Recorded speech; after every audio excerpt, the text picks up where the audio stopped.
नमस्कार, आप देख रहे हैं कोसी संचार न्यूज और मैं हूं राजीव कुमार। मृतक के घर पहुंचे पूर्णिया के निर्दलीय सांसद पप्पू यादव। पीड़ित परिजन को किया आर्थिक मदद, बेटियों की शादी में भी मदद करने का दे दिया आश्वासन। खबर में सब कुछ विस्तार से बताएंगे, लेकिन उससे पहले एक छोटी सी अपील है।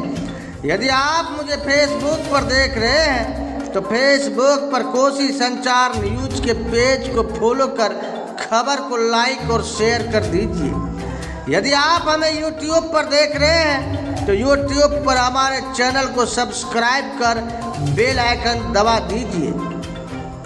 सुपौल जिला के पिपरा थाना क्षेत्र के देवीपट्टी गांव में पिछले बुधवार को सड़क दुर्घटना में देवीपट्टी गांव निवासी एक शख्स रमेश यादव की दर्दनाक मौत हो गई थी। घटना की जानकारी मिलने पर आज पूर्णिया के निर्दलीय सांसद राजेश रंजन और पप्पू यादव देवीपट्टी गांव पहुंचे, जहां सांसद पप्पू यादव ने मृतक रमेश यादव के परिजनों से मिलकर उन्हें ढांढस बंधाया और 21,000 रुपये का तत्काल आर्थिक मदद भी किया।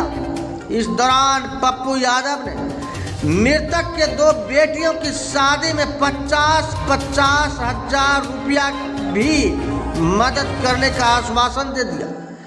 इस दौरान पप्पू यादव ने कहा, जिस तरह से सड़क दुर्घटनाएं बढ़ रही है ये चिंता का विषय है। विभागीय उदासीनता और प्रशासन की लापरवाही के कारण सड़क दुर्घटनाएं बढ़ रही है, इस पर सरकार को ध्यान देना चाहिए। पप्पू यादव ने कहा कि उनकी संपत्ति गरीबों की सेवा के लिए है। कोई भी आपदा हो या फिर घटना, वो पीड़ित लोगों की सेवा करते रहेंगे।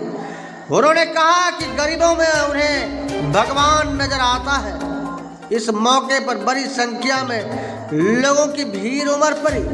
मालूम हो कि पिछले बुधवार की रात पिपरा थाना क्षेत्र के कमलपुर मोड़ पेट्रोल पंप के समीप NH 106 पर तेज रफ्तार अज्ञात वाहन ने देवीपट्टी निवासी रमेश यादव को कुचल दिया था, जिसमें रमेश यादव की घटना स्थल पर ही दर्दनाक मौत हो गई थी।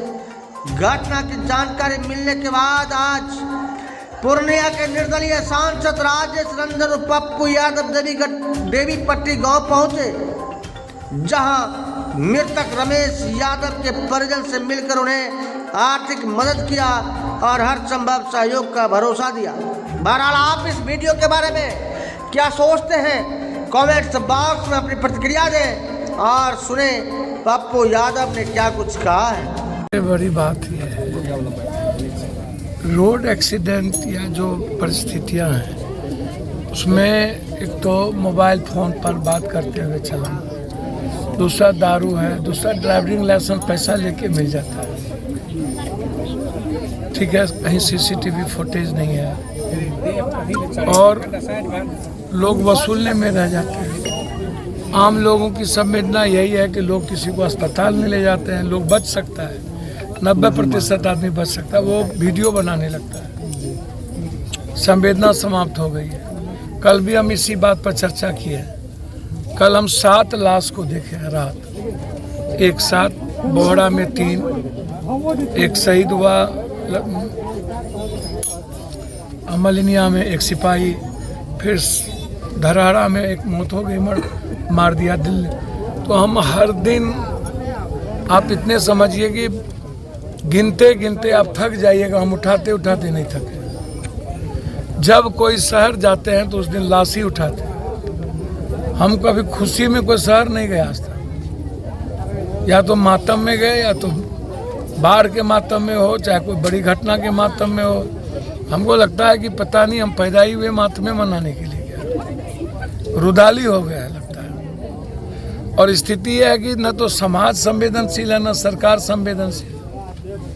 अब बताइए, नहर पर इसका घर है, कोई देखने वाला नहीं, 3 बच्चे हैं। तो अभी मैंने कहा है इनके परवरिश के लिए, ताकि कोई सब्जी किसी चीज़ का ये दुकान कर ले। 20,000 रुपया इनकी मदद की है, और दोनों बच्ची की शादी जब होगी तो 50,000 रुपया हमारी तरफ से बच्ची की शादी। और हमने तो कहा है कि मेरी संपत्ति पर किसी का अधिकार नहीं है, ना मेरा ना मेरे परिवार का। मेरे संपत्ति पर, मेरी ज़िंदगी पर गरीब और आम आदमी का अधिकार है। हमें कोई लेना देना राजनीति से, किसी चीज़ों से नहीं है। हमारी कोशिश होती है गरीबों की ज़िंदगी बचे, उसके लिए जी पाऊँ। मैंने इंसान को भगवान के रूप में हम देखा है, और उसी रूप में देखने का हम प्रयास करते हैं। अभी हम मुजफ्फरपुर जा रहे हैं, जहाँ बड़ी घटना घटी है। एक निषाद समाज के परिवार था, उसको मारते मार दिया अखाड़ा घाट। फिर एक गांव में महिलाओं के साथ पुलिस ने नंगा नाच किया है, 70 महिलाओं को नंगा करके पीटा है। फिर वहाँ से बक्सर चले जाएंगे, जहाँ 4 लोगों की हत्या कर दी गई। तो मैं प्रयास करता हूँ लोगों की मदद हो, लोगों को जस्टिस मिले। सहरसा में भी गोली मारा है। सहरसा में भी गोली किसी को मारा है, डेथ शायद नहीं किया है, लेकिन एक किसी दलित को चाकू मार दिया, मर गया। सहरसा में कोई छेला या छबेला ऐसा है। तो आप समझ लीजिए, ये जो गोली बारूद चल रही है, इस सबसे बड़ा कारण है ज़मीन माफिया, और उसके बाद शराब माफिया, ड्रग्स माफिया, और तीसरा बालू माफिया। बिहार में जितनी भी हत्याएं हो रही है, और इससे तो कोई मतलब है नहीं। नेता लोग तो बस 3 महीना 2 महीना चुनाव होता है तो निकलता है। पप्पू यादव पेट में दर्द हो जाता है, तो 3 महीना 4 महीना चुनाव होता है तो नेता लोगों को देखिएगा बिल से निकलेगा। अब फिर चुनाव खत्म होते ही फिर 4.5 साल के बाद फिर आम आदमी कौन मरा कौन हरा। एक दिन में 9 आदमी मर जाते हैं। एक्सीडेंट में मधेपुरा में 3 भाई बहन मर गया। अभी एक घटना अभी वहीं से आ रहे हैं, मतलब 2 एक्सीडेंट में जवान लड़का मर गया। तो रोड सेफ्टी को ध्यान देने की ज़रूरत है। जनरल लोगों को पैसा लेकर के ड्राइविंग लाइसेंस ना मिले, मोबाइल पर बात करते हुए गाड़ी ना चलाया जाए, इसको अवेयरनेस किया जाए। शराब पी के ना चलाया जाए, और ट्रैफिक का काम है उसको देखना, डीटीओ का काम है अपना काम करना। करता क्या है कि जाम लगा देता है वसूली के कारण। इसके कारण भी बहुत सारी परिस्थितियाँ ऐसी होती हैं।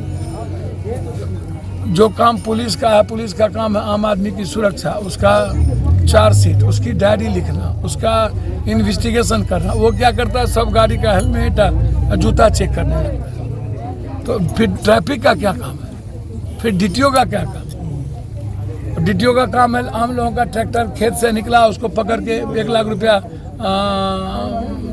फाइन कर देना। बालू तो निकाला नहीं। तो इसीलिए परिस्थिति अच्छी नहीं है, और नेता लोगों को तो कोई मतलब नहीं है। नेता लोग तो जाति धर्म मजहब के नाम पर लड़ते हैं। नेता के नाम पर चुनाव जीत जाता है।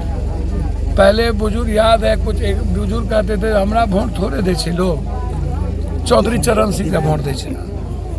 तो लोग क्यों नेता लोग संवेदना लोगों के प्रति हो। इसलिए आप बेफिक्र रहिए। हमारी कोशिश होगी हर पीड़ित लोगों की मदद करना। हमारे नॉलेज में हमारे नेता सूर्यनारायण जी ने दिया है, जबकि हमको अभी रहना चाहिए मुजफ्फरपुर में। यूनिवर्सिटी में कई दिनों से अनशन पर लोग बैठे थे। अभी मैंने वीसी को बुला के यूनिवर्सिटी अनशन को ख़त्म करवाया। बीसीए के रिजल्ट को लेकर के बड़ी धांधली हुई। एकेडमिक प्रॉब्लम है इस कोसी में। भूपेंद्र नारायण विश्वविद्यालय जिन कारणों से बनी थी उसको लूट का अड्डा बना दिया। अपने लोगों भी नहीं लूटा, और बाहर से भी जो लोग आए लूटे। तो इसलिए नेताओं को कोई मतलब रहता नहीं। नेता नेतागिरी करने आते हैं और फिर बिला जाते हैं। तो ऐसे नेताओं को से समाज को भी बचना चाहिए।